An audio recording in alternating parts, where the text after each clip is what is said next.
بتقبض كام من يوتيوب؟ ايه اكتر بلد زرتها وحبيتها؟ تشتغل ايه وعايش فين؟ وهل خرجت من مصر الاول وبعدها بدأت تشتغل ولا الشغل كان السبب في السفر؟ احنا عدينا ال 30,000 على يوتيوب، عشان كده قررت اعمل الفيديو بتاع الاسئله والاجوبه ده. كل الفيديوهات اللي انا صورتها قبل كده كانت الصبح، ولكن الفيديو ده هيكون بالليل لان الفيديو ده هيكون قريب من قلبي. هجاوبكم بكل صراحه، اجاوبكم اجوبه من القلب. فخلينا نبدأ. في سؤال بيقول بتشتغل ايه وعايش فين؟ انا بشتغل مصور فيديو وعايش في الامارات، ونفسي ان انا اكمل ان انا اعمل كونتنت هنا في الامارات واكون بعمل الحاجتين، ان انا بصور فيديو وبعمل الكونتنت او الفيديوز اللي انتوا بتشوفوها او الفيديوز اللي على الانستجرام دي. اوكي، ونجاوب على السؤالين دول من فيينا. ايه النصيحة اللي فرقت معايا؟ النصيحة اللي فرقت معايا ان انا اخد الريسك وما اسمعش الكلام حد بصراحة. يعني مثال بسيط، دلوقتي احنا في رمضان وفي الساعة الناس قالت لي ما تروحش اوروبا هتبقى صعبة مش عارف ايه، ولكن انا الصراحة يعني ده تاني يوم ليا ومبسوط والدنيا جميلة ومزاجي حلو واتعلمت حاجات كتير وقابلت ناس كتير واتكلمت معاهم.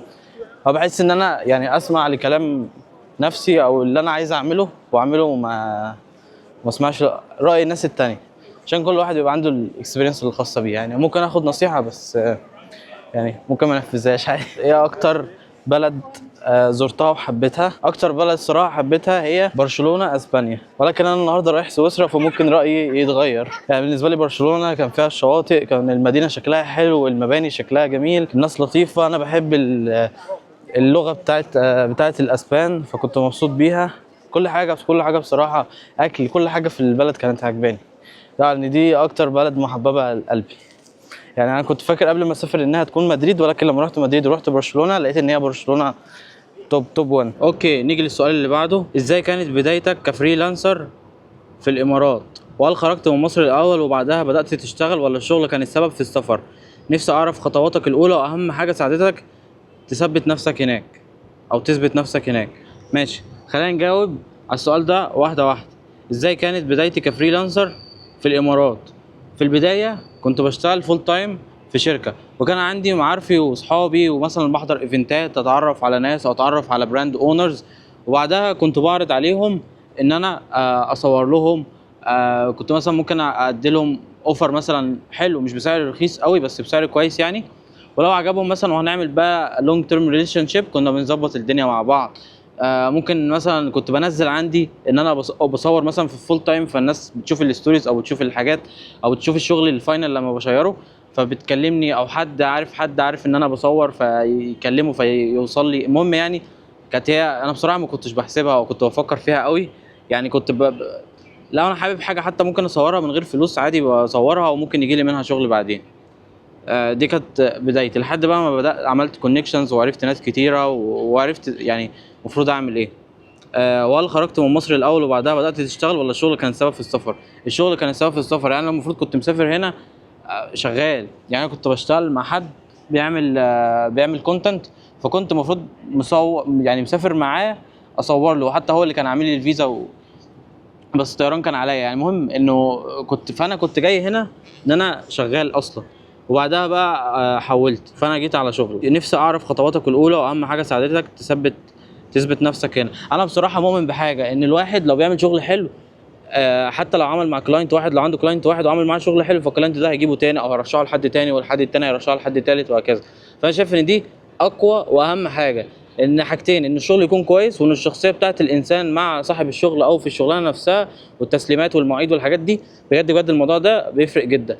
واعذروني بجد الجو هنا حر، بس انا جاي هنا مخصوص عشان اصور لكم الفيديو ده، فيه كذا حد اتفرج عليا في البلكونه، اهلا وسهلا. ف اعذروني بجد عشان الجو حر شويه. عندي حاجه كمان عايز اضيفها على موضوع خطواتي الاولى، ان مش لازم اللي انا عملته الناس تعمله بالظبط، لان كل واحد عنده القصه بتاعته، كل واحد عنده حكايته، عنده خبراته وعنده دنيته. ممكن الناس مثلا يبقى بالنسبه لها انها تسافر السعوديه احسن، مثلا السعوديه مثلا دلوقتي فيها شغل اكتر للمصورين من الامارات. ممكن ناس احسن بالنسبه لها انها تسافر امريكا او تسافر اي دوله تانية. فانا مش مؤمن بموضوع ان هو مثلا حد عمل حاجه فانا لازم هعمل زيها او تظبط معايا. كل واحد بيبقى ليه القصه بتاعته.